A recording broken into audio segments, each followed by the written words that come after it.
হরে কৃষ্ণ। সকলের চরণে জানাই সশ্রদ্ধ প্রণিপাত। তো এটা হচ্ছে একটা বাঁশি। তো ভগবানের বাঁশি বাজানোটা ছিল প্রিয় কাজগুলোর অন্যতম একটি।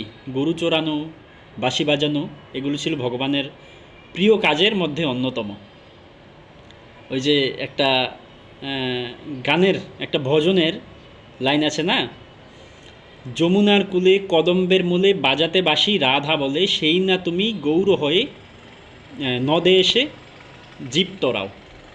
যিনি যমুনার কূলে এবং কদম গাছের মূলে রাধা বলে বাঁশি বাজাতেন, তিনি গৌরাঙ্গ রূপে নদিয়াতে এসে জীবকে তরাচ্ছেন বা ত্রাণ করছেন, এরকমটা বুঝিয়েছিল এই ভজনের চরণ দ্বারা।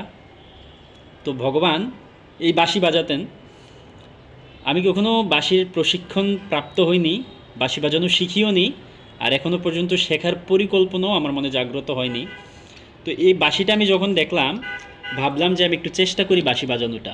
আবার ভাবি যে বাঁশি বাজানোটা আমি একটু শিখি। তো আপনারা জানাবেন যে আমি বাঁশি বাজানো শিখবো কি না, শেখাটা যৌক্তিক হবে কি না।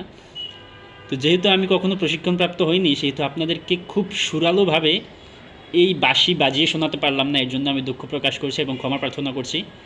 কিন্তু না পারা সত্ত্বেও আমি বাঁশি বাজালে ঠিক কীরকমটা শোনা যায় সেটা একটু দেখব। আপনারা সাথে থাকুন। আমি প্রথমেই বলে রাখছি, এটা কখনোই ভালো হবে না, কারণ আমি প্রশিক্ষণ প্রাপ্ত না। তো তারপরও আমি একটু চেষ্টা করছি, দেখি কীরকম হয়। ভালো হবে না, আমি আগেই বলে রাখছি।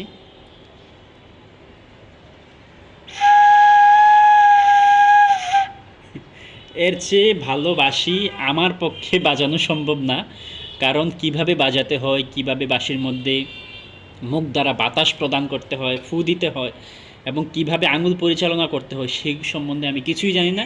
শুধু এতটুকুই জানি, বাঁশি ভগবান বাজাতো, বাঁশি বাঁশির সুর শুনতে খুব ভালো লাগে, এতটুকুই জানি, আর কিছুই জানি না।